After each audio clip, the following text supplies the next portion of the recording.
This is my brother Jerry, and he was an Iraqi interpreter, and I love that guy. And guess what, guys? He was an Iraqi citizen, then he gained his citizenship, his pathway to come to the U.S., and he was so proud to be in the U.S. that he volunteered to serve in the United States Army. And Ahmed, you're a good man. You have a good soul, and I miss you, man. And guess what, guys? His son, or one of his sons, joined to serve in the military too, and I have an awesome picture of them in uniform serving together. There's great humans all across the world. We don't need to be killing each other, guys. Look at these guys. John Deere, American brand tractor John Deere. They were so proud. They are so proud. They were great farmers, guys, the farmers of Iraq. And I loved it. I loved taking this picture. This was when I was a company commander, and I made it. I told my subordinate leaders, my platoon leaders, during my time, during our time in that small slice of Iraq, my goal was for every Iraqi national, every Iraqi citizen in our area would have a chance to interact and communicate with an American soldiers, because that's how proud I was of the soldiers in my company, is that I was confident that they emulated, they shared the same values that I shared of being there to help the Iraqi people and secure democracy for the Iraqi people and all that stuff. And I met some beautiful people. Beautiful people. This guy, he was they call him a sheikh, and he hosted us, right? And they're not wealthy.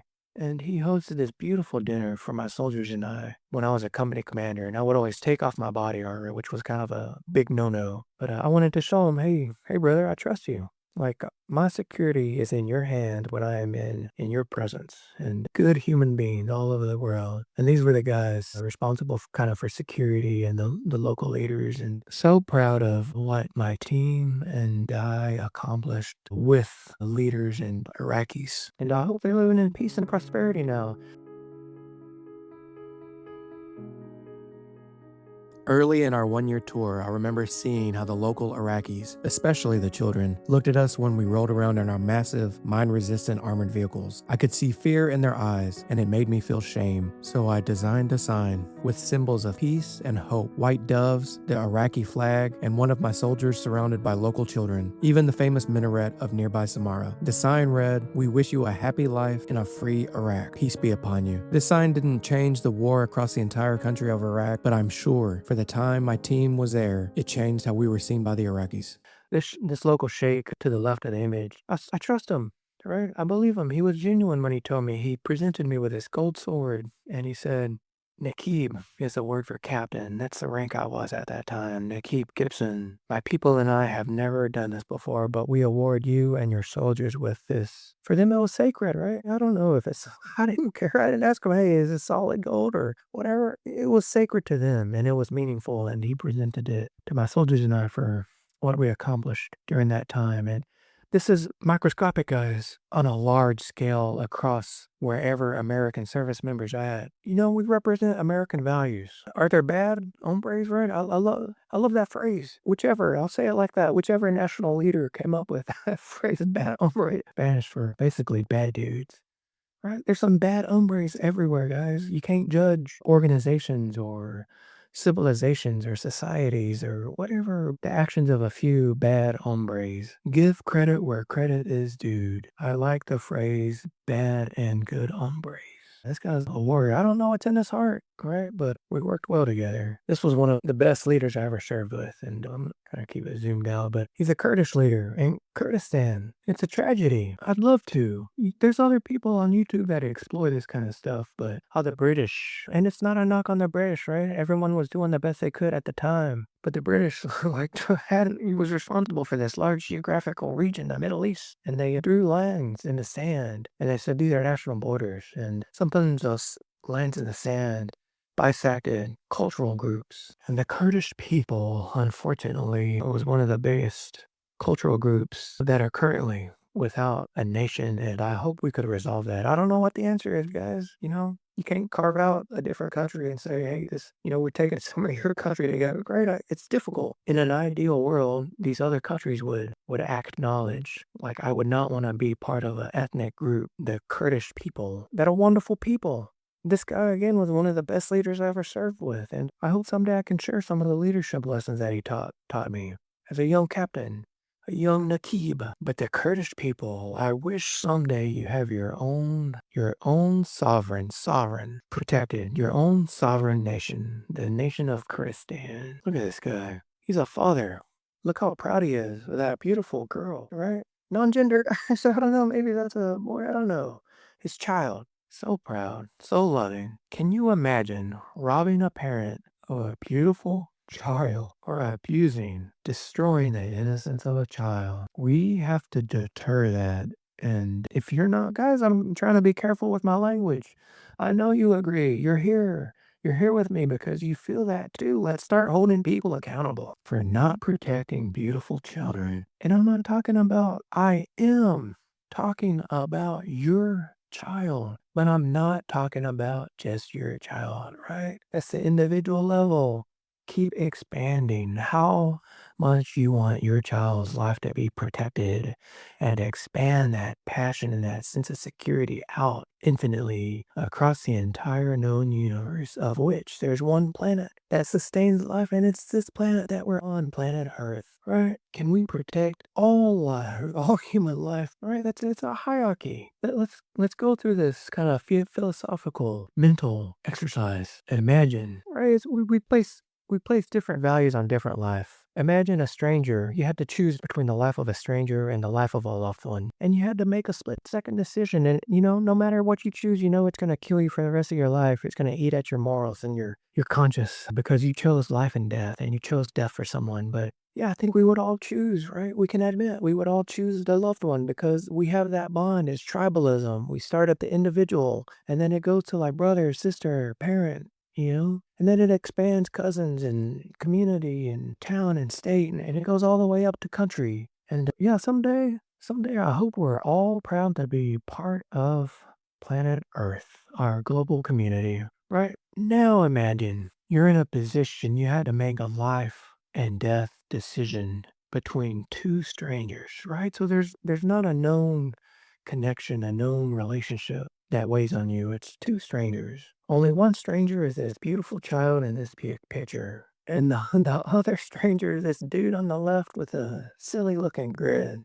in body armor, right? And an American military uniform. And you had to make a split second or whatever time, right? Imagine you had infinite time to make this decision. What would you choose, right? I hope you would choose the life of the child because that represents the future. It represents innocence. It represents pureness. It represents future generations and the future of our species. And if we cannot protect the soul and the innocence and the lives of our children, what the hell are we doing? Yeah, and I took it on that's the back of me. But when I was a commander, I wanted to help the kids, the children of mine, the area. I don't want to say I was responsible. Yeah, I was responsible. My boss held me responsible for what was happening in this area. And I worked hand in hand with the Iraqi leadership. But I wanted more than anything to like connect with the children and help the children. And right, I had limited amount of time, but what I did was I mass produced these letters and I sent them across the United States to random churches. And I told them about my effort to give school supplies to children across the small piece of Iraq I was responsible for. And a lot of great donors like gave school supplies. And these are some pictures of like me handing them out. And man, I loved them. I love talking to them, and I always, through my interpreter, guys. I wish we had a universal language, but I love talking to kids and people and connecting with them. But I always kind of encourage them to learn and to take their education serious and why education mattered. And I don't have a feeling, guys. We know our education system.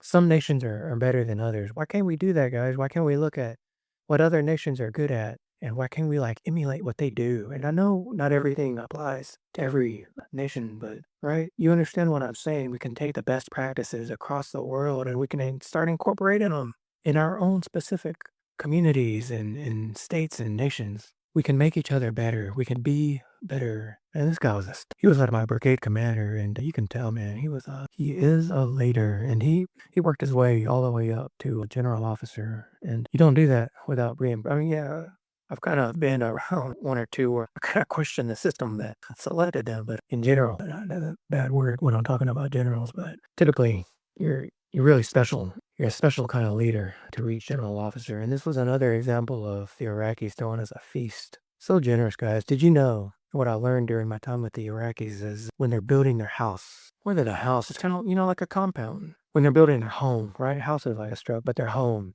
the very first thing they build and then the very first thing they focus on completing is their meeting area. And I think I have a picture of it. Yeah, like this. This is the meeting area. And that's the thing they focus on because in Arabic and in a lot of cultures, but we're talking about Arabic culture here, Iraqi culture, it was priority for them to be able to host, to welcome guests into their home and to host them. And right, they had family members. They were called chai boys, and it's probably kind of a derogatory term, but it was the younger member of the family was responsible for making chai tea and distributing it to their guests. And I admired that about the Arabic culture, and I think that's in part of the Quran how Muhammad was emphasized being hospitable, and it's a big part of their culture. And not everyone can experience this, guys. I wish, there's a lot of like, what do they call them, digital nomads and stuff, like traveling the world. But I wish everyone can experience, and I can't speak for this guy's heart, right? He was probably a shady guy, but I'm talking about his hospitality. And I wish he could experience hospitality on that level in a foreign culture. And I hope you can feel like you're experiencing, at least on some scale, this experiencing. I'm my interpreter, and awesome job. I feel shame. This guy's Iraqi, but I feel shame the way we left Afghanistan. Stuff like that almost killed me, guys. It almost destroyed my soul and my humanity, my faith in humanity, and it almost did. And I think it does for a lot of people, right? What's that number? 22? We're not talking about just veterans, but right, I don't know how many people across the world choose to take their own life because they don't want to live among our society any longer. And everyone, probably had their different reasons, but I think a lot of them, they lose faith in humanity. I almost lost complete faith, but I'm going to share a message. Look at these guys, man. I really loved them. Huh? I didn't know. I didn't know these guys. I didn't know that. I probably asked them their names whenever I was there, but of course I don't remember. There's a good chance some of them were named Muhammad. Look at this. That's one of my favorite pictures. This is some school supplies from, yeah, I bought a lot of stuff out of pocket, but, I had some donations too when I reached out and asked for some help. And that's what you gotta do too sometimes is we can't do everything on our own. And I'm gonna ask for some help too. Right now, this community of over 6,000 beautiful human beings with good intentions and good souls. It's just me producing content. So, I'm gonna ask for some help. If you can help, just shoot me a message and we'll do it. Look at that beautiful soul. Oh man, I'm gonna get emotional in front of you guys. I would never take a current picture of a child and then put it on, but this girl's probably 30 years old or something. I don't know how long ago. It's 2005 or 6. It's a long time ago. I'm pretty sure she doesn't still look like this, right? But look at that. You guys know what I'm getting at, and I'm probably gonna get emotional talking about it. But it's the school age girl. Hundreds of them went to school on one beautiful day, and American-made Tomahawk cruise missile fired from a ship in the Persian Gulf or wherever it was. Someone messed up the intelligence. Ooh, someone messed up, right? I hope, right? The worst thing it could be is if I can't fathom a leader in our nation's military would give the authorization knowingly to destroy. There's a lot of stuff online about, no, they knew that because a lot of the naval officers of the Iranian Navy, their children go, because it was a school on the base, right? So there's plausible deniability that I don't know what the hell happened, guys. Where is the accountability? I wish I had infinite time to just keep running, guys. But what I want to do is ask the leader, right? The leader. Who? You guys are probably thinking a civilian leader. No, I'm not talking about a civilian leader. I'm talking about who is the military leader overall, who was responsible for everything that happens or fails to happen in that geographical area. I tell you, my faith in the selection system of they call them flag officers, the military rank, the tippy top flag officers, general officers, they're special. My experience, at least. They're not all, they're human beings too, guys. But overwhelmingly, they have admirable quality in their leadership that you don't get to a flag officer. And at this level, what I'm talking about, it's a four-star rank. And that is the highest. And I know the position, it's a Central Command commander. The commander of U.S. Central Command is the commander responsible. I did a Google search and I thought this man, I was hoping, because I'm so confident. I didn't really watch carefully, but I saw like a news comment. He looks like a man of character that I would follow into battle. And that if you had a son or daughter serving in the military, no matter what nation, a leader who presents himself like that and speaks intelligibly. And right, you have to assume people like, and I do, and he really is a man of character. But I did a Google search a few days ago, like, what is this commander's statement on this tragedy that happened at this Iranian girl school? Because it made me sick, guys. It made me sick to be human, to know that we could do that on accident, right? Yeah, it is an assumption that it was accident. If, yeah, kill me, guys.